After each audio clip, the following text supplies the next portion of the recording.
Hey everyone, and welcome back to the Muddy Lightbulb. I'm Scott Smith. I got Mikey Hart and Brett Britner over there on the other side of the screen, as you can see there. I'm coming to you from deep in the unsafe zone here, but these two guys, I think, are hanging out in the safe space. With school being out, they probably got their crayons and coloring books laid out in front of them, trying to find some peace over there. How's things going over your way, guys? That's going pretty good. Yeah, But Brett. Brett? Yeah, it's going good.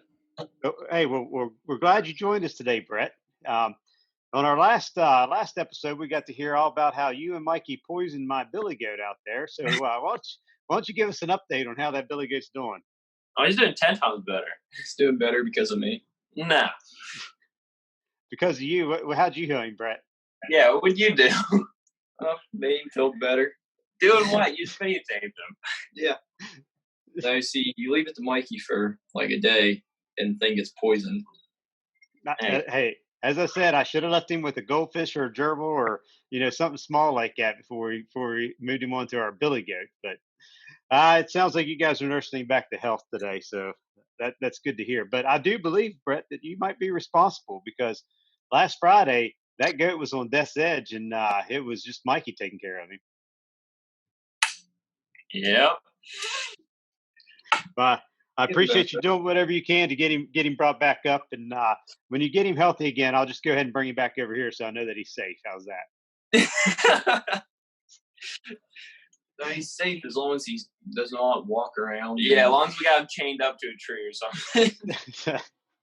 Don't do that. Don't do that. So, all right. So today, here's what I thought I would do. I want to make sure your guys' horizons are broadened here a little bit. So I have some questions here that I'm going to ask you, some multiple choice, true, false, and just basic understanding of the questions. The first question that I have here for you is true or false? Goats and deer can eat mountain laurel leaves. False. False. Okay, I just wanted to make sure that you were aware of that after the last week. That needs no explanation. All right, let me go to a couple other questions here. You guys, what most of our listeners probably don't know is that you guys are outdoor adventurous people, right? Yeah. You like to go out and catch snakes and hunt deer and all those things, correct? Who doesn't? And Mikey was so gracious to send me a picture of a mighty snake that he caught the other day, and I thought he was going to pinch the snake's head off because he was squeezing it so tight. I mean, the garter snake was about that long. I could understand the intimidation that he had from it, but it got me thinking. I wonder if he knows anything about snakes. And Brett, I know you've talked about a place where you can go and find all these snakes on this rock ledge. So I know you're familiar with snakes. So I got a couple of snake questions here for you to see how much you guys know about your snakes. The first question. True or false? A herpetologist is somebody who studies snakes. We don't know. True. No, false. Getting differing answers there. You guys can't just split up your answers each time, so somebody's right. With two different people, you got to split it up a little bit. All right, then since we're splitting it up, Mikey, why do you feel that's true? I don't know. I don't know anything about people that study snakes. No, it's a reptologist, isn't it, that studies snakes and stuff like that? A reptologist. Okay. Yeah. The actual answer is a herpetologist, is who studies snakes. So the answer was true. There is no such thing as a reptologist. A herpetologist studies reptiles and amphibians. This sounds like something that sounds like a doctor more than a reptile thing. All right. Now this is an easy one. This is a softball for you. True or false? The common garter snake is not venomous. That's true. Brett? True. See, I thought it was a softball. Actually, it's false to littler animals. It's false. So the saliva of a garter snake has mild venom in it. So if it can make somebody irritable around the skin if they get bit by them. I mean, have you ever been bit by a snake, Mikey? Yeah, I've been bit by a snake. You've been bit by a snake? Yeah. Brett, have you? Yep. Okay. Well, you're lucky because these things, they could cause irritation. All right. And that actually comes from a bunch of educational studies they did on it. And a garter snake is not like a regular venomous snake. They actually chew on their food, and that's how they inject it into it. In fact, here's an interesting fact: their venom is so mild that a lot of animals just suffocate inside of them after they've been ate because they haven't been killed before they eat them. Yep. There's your random fact. All right, true or false? The black mamba is the most venomous snake in the world. That's true. True. Oh man, you guys are disappointing me. That is false. What is it? The cobra or something? No. The inland taipan is the most venomous snake in the world, found in Australia. Now, I believe the black mamba is the deadliest snake in the world. Oh yeah. But when it comes to venom, it is the inland taipan. All right, man. I thought I was picking up some easy ones here for you guys. Where'd you guys go to school at? Well, I hate to see what your hard ones are. Yeah, All right, here we go. Some good ones. Here's a good one. Ready? True or false? Hognose snakes are the only snake species in West Virginia to play dead. What do you think of this one? Hey, and let me tell you, I love the blank stare when I ask a question like that. No, ringneck snakes do it. Ringneck snakes play dead? Yeah, I've seen it. Brett? I don't know. Yes or no, Brett? Yes or no? I'm just going to say yes. I don't know about the ringneck snakes, but I do know that the hognose snakes are the ones who play dead. And there's only a few species of snakes in the world that'll play dead. You know, you got the hognose snake and you got the ringgold cobra over in South Africa, but they actually roll completely over and act like they're dead. And you can roll them back over and they'll roll back over on their belly. Pretty neat to see. All right. Here's one. This is the last snake question I got for you at the moment. Okay. True or false? True or false? Ophidiaphobia, I think's how you say it, is the fear of snakes. False. False. That is true. So, Is that? I don't even know. it's a phobia. My goodness. All right, okay. You guys are well-educated people, I'm assuming. So let's go to some government questions. Maybe you guys can answer some of these. These are basic questions. I got this from like a 4th, 5th grade study thing. Okay, just go ahead and give it to us. All right, you ready? True or false? Andrew Jackson was the 5th president of the United States. Okay, now you're just playing with us.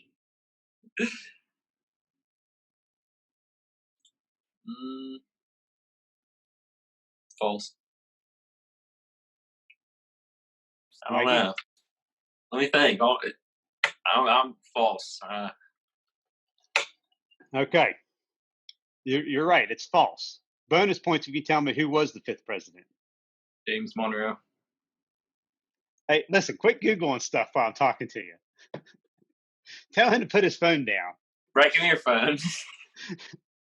Andrew Jackson was the 7th. That is correct. James.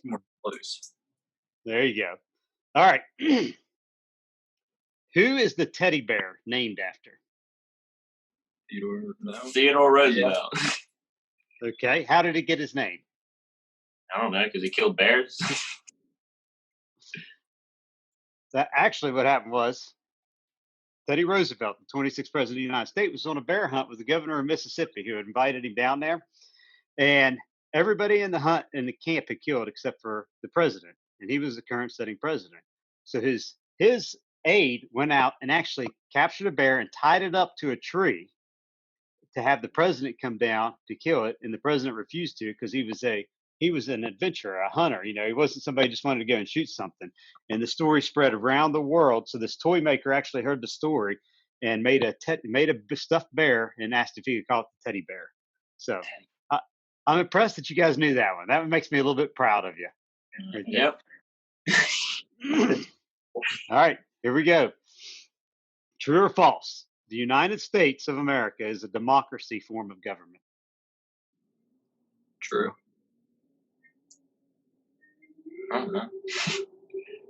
False? Aren't you getting ready to go to the Marines? I don't think you got to learn that in the Marines. Shouldn't you want to know what you're protecting? I don't really care. All right. So, answer true or false. True. I have one true, two truths. The answer is false.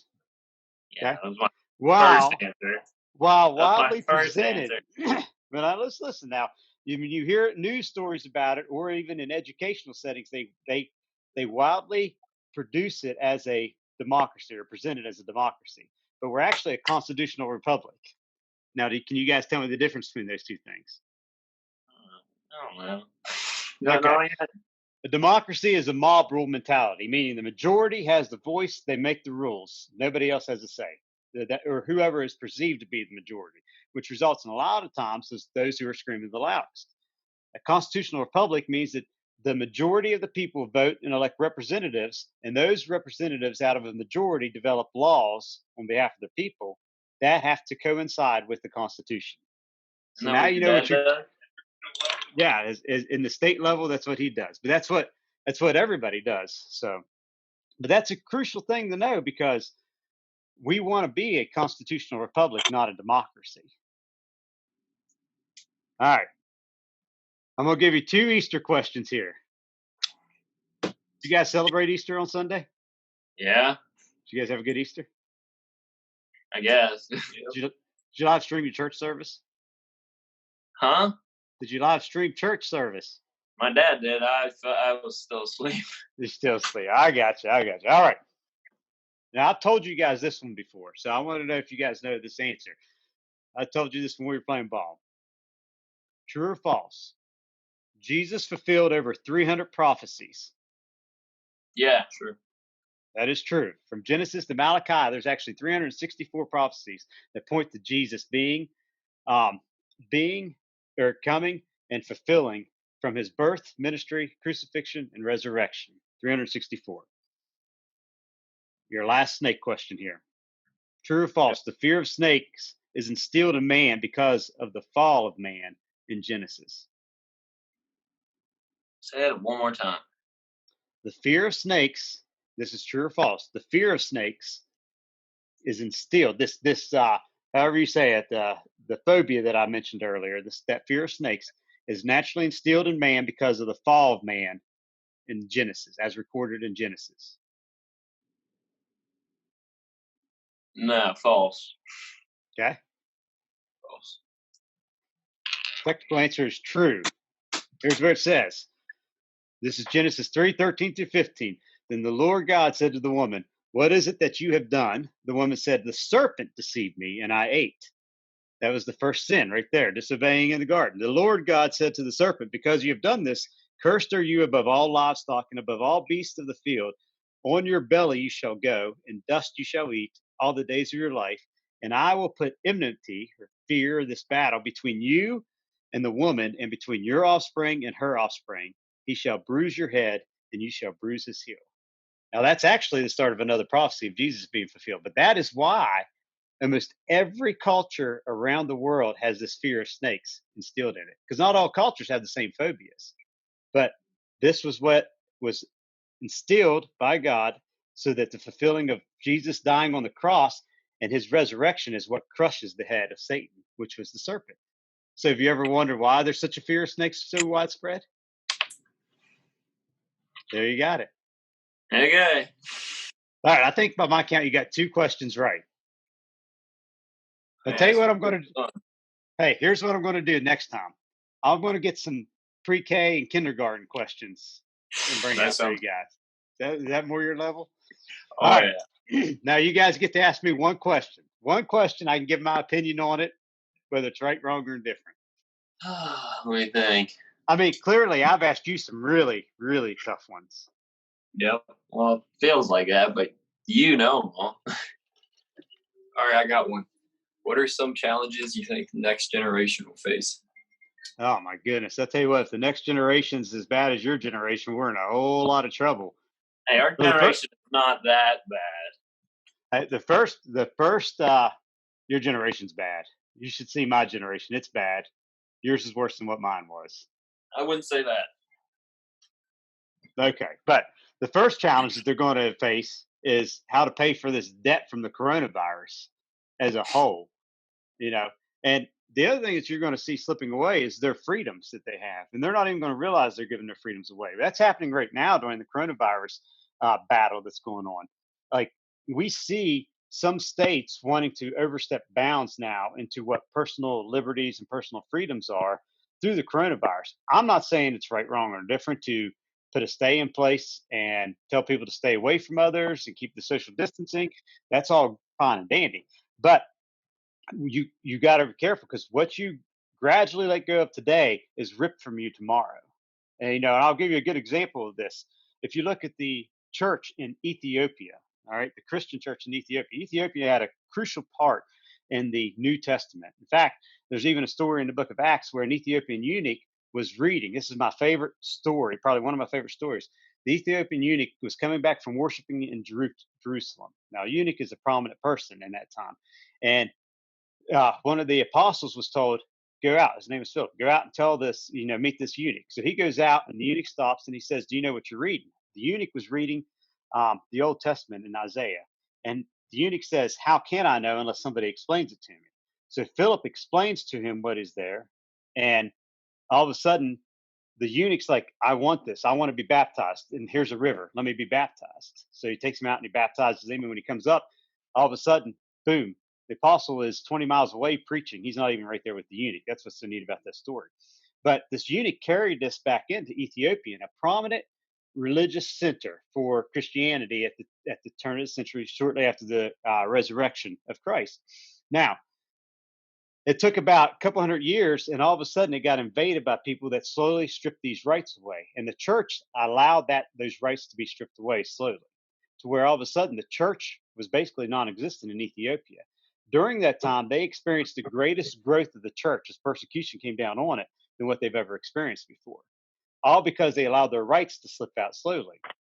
So what we're going to see is, as America, we're starting to allow these rights to slip away from an individual standpoint that I'm talking about. If you just look at it from a believer standpoint, we slowly allow our rights to be stripped away from us to the point where we're going to look like every other country in the world that this has happened to. History repeats itself, right?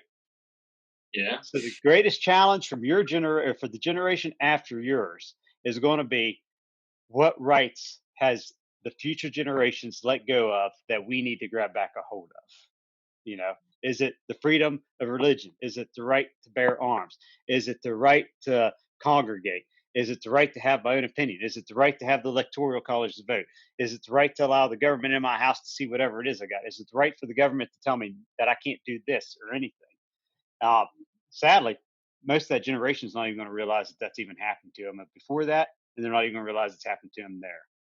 So, like my dad said, when I turn about his age, there's probably not going to be a gun being sold. Hey, Thomas Jefferson said it best. He said, two of my favorite quotes was that if we allow our citizens to pile up in cities, then democracy will cease to exist. And he said, freedom is never more than a generation away, meaning that you can have freedom now, but the next generation can give it away. But fortunately, we have Ronald Reagan's, my favorite quote from him. He says that all real change in America begins around the dinner table. And that's what's happening now, is families are actually eating around the dinner table. So maybe some of that influence will spill over, and the generation after yours won't be as impacted as what we think. Maybe. Is that fair enough? Is that a fair enough answer? Yeah, sounds good. Is that a better question? That was a much better question. I liked it. Think of another hard one for us for the next time. Okay. Hey, Brett, thanks for joining us here today, man. We'll have you back on another time. So, sounds good to me. All right, guys. Well, you guys got anything else for me? Nope. All right. Well, from Mikie Hart to Brett Britner, I'm Scott Smith. And we thank you for joining us on the Muddy Lightbulb. And once again, we're coming to you from deep in the unsafe zone. You guys stay in your safe space. Keep it over there. Yeah. See you, Scott. See you guys.